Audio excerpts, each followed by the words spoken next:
Stephen Hyman is director of the Stanley Center of Psychiatric Research and a member at the Broad Institute of MIT and Harvard. He's with me now. How are you today, Steve? Very good. Thank you. Nice to be here. It's great to have you. So we're having all of these incredibly robust conversations about mental health from all kinds of different people. You're dealing in research and psychiatric research. What are some of the sort of latest findings that you are most excited about, or things that are happening that are sort of new or groundbreaking? Yeah, the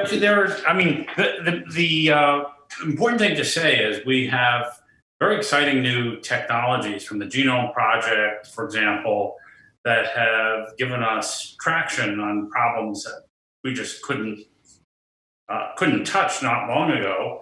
And I'll give you an example of a finding, but with the proviso that these basic findings take years to turn into treatments. Mm-hmm. So I don't want to overpromise, but schizophrenia, for example, arguably the most severe of the mental illnesses, has been a mystery for a long time. And out of human genetic studies, it's been found that one of the genes that has a version that increases risk of schizophrenia, it's called complement factor C4. And this would have been a head scratcher not long ago, because complement proteins are what we use in the body as a whole to attack and help cells kill bacteria or tumor cells. So what was it doing in the brain as a risk gene for schizophrenia? Well, it turns out at very low concentrations in the brain, C4 marks weak or inefficient synapses for engulfment by the brain's immune systems, cells called microglia. And I think we all know that schizophrenia tends to become apparent in teenage years, in adolescence. And this is the last period of brain maturation. And one of the things that happens with brain maturation is that strong synapses get stronger and weaker ones get pruned away by this, turns out, this mechanism using complement and the brain's immune system.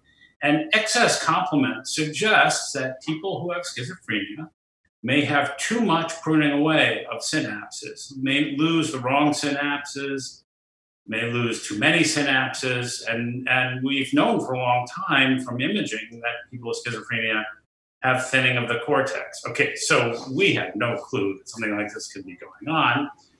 If it stands up, it might give us the ability one day to come up with an intervention to literally stop the disease process in its tracks before it gets going, to preserve synapses and not allow somebody to get launched into schizophrenia. Again, don't want to overpromise, it's a long way off. But what was just a featureless landscape to scientists has now taken on some hopeful characteristics because, again, of these new technologies, new genetics. It's so fascinating to me. Honestly, I wish we had more time to talk about it. We don't, unfortunately. We have just a little bit more time for one more question.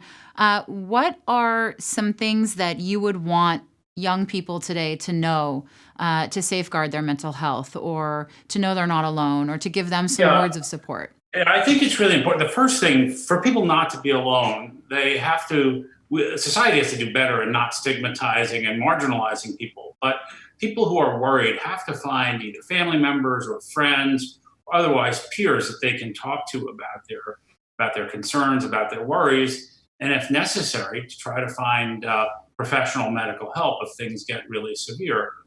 The good news is that lots and lots of people who have depression, anxiety, increasingly common now that we're all locked away because of COVID, can still get help even in many parts of the country through telemedicine, peer support. There's lots that can be done. People should not give up, and people shouldn't turn it all inward. That's such great advice. Don't turn it inward. Thank you so much for your time today. We really Great appreciate pleasure. it. Thanks. All right. Bye-bye.